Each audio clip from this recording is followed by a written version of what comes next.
ഒരു നേരത്തെ അശ്രദ്ധ, മദ്യപിച്ചുള്ള തോന്നിവാസം, 2 നരാധമന്മാർ കൊന്നൊടുക്കിയത് നിസ്സഹായരായ 5 ജീവനുകളെയാണ്. അന്നാന്നത്തെ അന്നത്തിനായി അലഞ്ഞു നടക്കുന്നവരെയാണ്.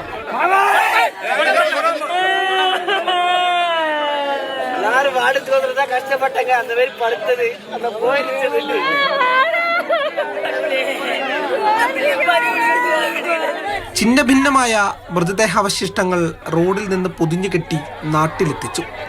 നെഞ്ചു പൊട്ടി നിലവിളിക്കുകയാണ് ഗോവിന്ദാപുരം ഗ്രാമം.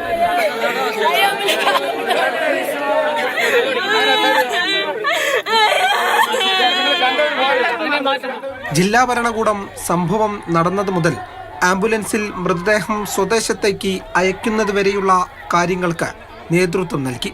മൃതദേഹങ്ങൾ സ്വദേശത്തേക്ക് കൊണ്ടുപോകുന്നതിനായി ഫ്രീസർ സൗകര്യമുള്ള ആംബുലൻസും ബന്ധുക്കൾക്ക് നാട്ടിലേക്ക് പോകുന്നതിനായി പ്രത്യേകം തയ്യാറാക്കിയ KSRTC ബസ്സും സജ്ജീകരിച്ചു.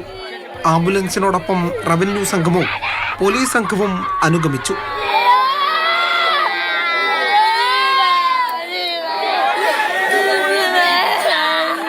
മാതൃഭൂമി ന്യൂസ്, ഗോവിന്ദാപുരം.